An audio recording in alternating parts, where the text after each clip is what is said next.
You know, when we talk about restitution, for example, armed robbers or somebody that has done certain things, you committed certain sins, now you repented, but the effect of the sin, for example, there are issues where restitution is needed. You stole somebody's car, but you have given your life to Christ, or you are driving the car. That car will send you to hell. No, the car is still calling you a thief. The car, not people now. There are areas where you can't do restitution. Damage has gone. You can't restore back life. You just, God forgives you and it goes. But the areas where the effect is still there. The laptop you're using, you stole it. And the person you stole it is still somewhere there. They might not even know that you are the one. Return his laptop and your destiny will open up, my friend. Return his laptop. You don't need it. It's a rope that is tying you for your future. That might tie you till one day it kills you. Return it. Remove that debt and that hindrance from your life. You don't need it. He said, okay, well, Pastor, if I go to him to give him the laptop, he will not know that I'm the thief. I said, well, what is that? Tell him Jesus changed your life. That's part of the issue. And it's not, what do you think can make a man come and own up that he did such a thing? Jesus has changed my life. One guy said to me, no, Pastor, that one is too much for me. I said, okay, it's very simple. Give it to somebody to go and give it anonymous. I've had cases like that.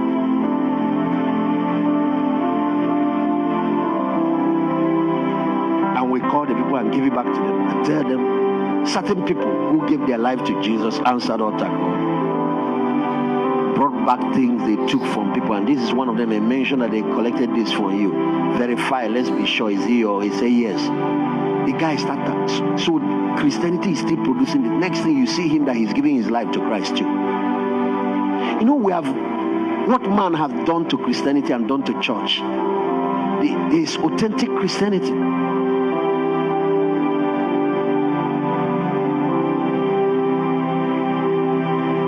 It's like where somebody took somebody's wife, but you have now repented, giving your life to Jesus. The problem with returning wife is whether the organ will agree to take.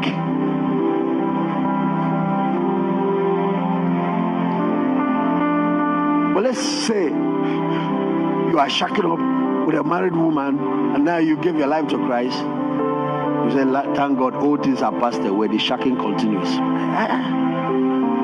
You don't understand. Close that chapter. You don't need anything to meddle. You are a born king. You have a destiny. And I'm really going to help you to step into it. But this introduction is very important.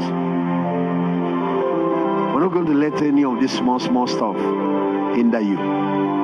Your past does not cancel your destiny. As long as you don't stay hold, you don't stay with your past. Don't go and hold it and refuse to let it go. If it's where you need forgiveness from God, you ask him. God does not hold grudges. It's where you need forgiveness from yourself. Forgive yourself. It's time to move on. God does not consult your past to determine your future. But there are situations where there's still something you're holding in your hand.